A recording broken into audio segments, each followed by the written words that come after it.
If you had to predict right now, is this Nate Diaz's last fight in the UFC? What would you say? Because it's very tough to imagine that he wants to go back, only because there's been every conversation we're even told that he was offered Conor McGregor. Like, it really appears that whatever he wants the opportunity to do, he's serious, and he would like to do it somewhere else. It really appears that way. But Nate armed us with a story. Nate armed us with a story that is part of his negotiation with the UFC. He tried to bring in 10 of his buddies, 10 of his training partners, 10 of his students, right? Well, that tells us a lot. That means you like the UFC. That means you respect the UFC. That means you think this is a really great place to be if you're trying to get 10 of your closest friends there. So we're told, right? And we all believed this was all about Nate fighting Jake Paul under boxing rules. We believed that for a period of time. Then we kind of caught ourselves, didn't we, guys? We kind of caught ourselves and go, well, why do we believe that? Jake hasn't told us that. Nate hasn't told us that. We don't know if Jake's going to be boxing much longer. By the way, he's doing everything he can to get himself beat. I mean, right, he's going to go take on a heavyweight named Ram, and he's going to take on Fury's little brother. This is what he does. He's going to go take on Anderson Silva. Like, he's doing everything he can to disrupt the model. Why do we keep thinking it's going to be Nate versus Paul? We catch ourselves. Then Brett Okamoto brings us news that Nate Diaz is going to start his own fight promotion and will be applying for a license soon. Okay, we just got our answer. That's why Nate's leaving the UFC. Whoa, guys, whoa. We just did this. We just did where we thought we had enough information to create a narrative, to not only ask a question, but then answer it, and we were wrong. So why are we doing that now? The longest standing promoter in America, and the first opportunity you had to be licensed was 2001. Most of you don't know that, but the longest standing and the original promoter is named Dana White. Do you know who is second? Documented fact. Do you know who the second licensed promoter in the United States of America was that can also trace their career back to 2001? Chael Sonnen. And it was a big deal for me to get licensed out here in Oregon. I was sued 7 times by the state's attorney general's office. I beat them 7 times. I mean, it was a massive deal to go get licensed. We had to lobby legislatures, testify in front of Senate subcommittees. The way I tell the story, I sat there when the governor signed the bill. That isn't literal, but I was called by the governor and I was invited to sit there. So I get licensed. It never stopped me from getting in the UFC, and it wasn't as though I had a license that Dana didn't know about. It wasn't as though I wasn't going out and trying to bring attention and get as big a names as I could. I was not a threat to be a competitor and things along these lines. But there was nothing on that journey that Dana could have done to hurt me that he ever did. It was quite the opposite. I got a number of pat on the backs from Dana. Okay, great. That's Chael's story. But do you know who Mike Kogan is? Mike Kogan is one of the massive power players in all of MMA. All right.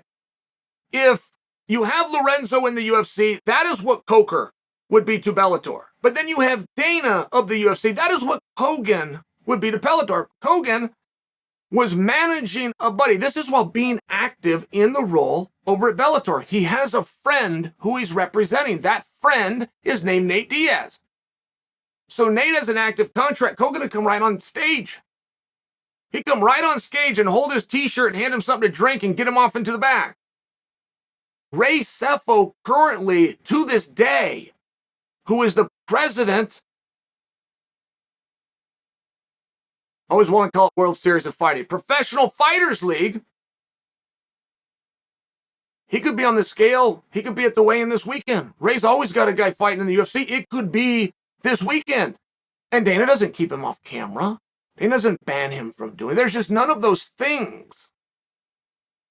Conor McGregor not only said he was going to start his own promotion, he went and got the business license. Now, that was a huge deal to you guys. Any of you that have started a business, and I'm not trying to be a condescending prick, but in all fairness, you can do it in about 15 minutes online.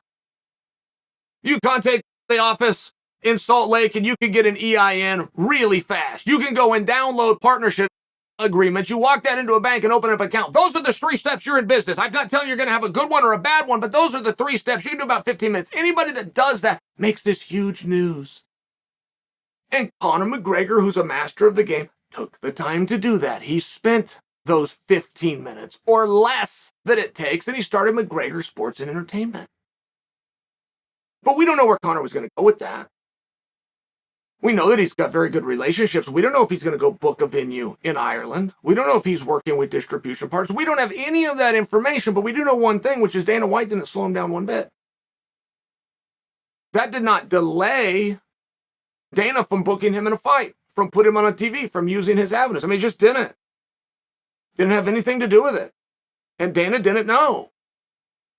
Is this guy going to Croke Park? Is this guy going to trade? He didn't know any of these things. And I'll give you another fine example. Is Khabib Nurmagomedov, who started Eagle FC. They had an Eagle FC on Friday night. I know because I was there. Khabib caught a plane to Las Vegas for Saturday where he was cornering guys. Oh, by the way, Dana not only puts him on camera, he inducts him into the Hall of Fame. Khabib getting inducted into the UFC Hall of Fame is a massive promotion for Eagle FC. I'm only just trying to paint a picture for you guys that when we keep trying to guess, when we have very limited information and we keep trying to guess and okay, this is what this guy's doing. Okay, we've got it all figured out. I mean, I can bring you to as recently as yesterday when the media within our sport was pushing for an interim title fight at 145 pounds because Volkanovski's out and Volkanovski's hurt. That narrative was yesterday when I was having breakfast. By the time I'm having lunch, Volkanovski's informing us that's in the past, he's fully healed, and he would like to fight at UFC 280. Now, I'm not scolding us for being wrong all the time, guys. But we are. We're wrong all the time. We miss this constantly. If Nate Diaz is going to go into the promotion business, if his number one idea is just that he can put himself on the card, okay, then maybe he does need to be free. Maybe that's true. But boy, is that ever a fine point. And us just assuming that Nate is going to go and fight within his own card. I mean, get right, we're just doing that. We're doing, again, what we keep getting wrong. And we can look back to, as Khabib, as a recent example, who started a promotion who did not put himself on the card.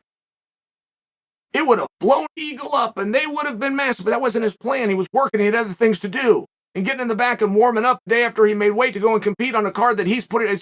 We don't know. We keep getting these wrong. We constantly get these wrong.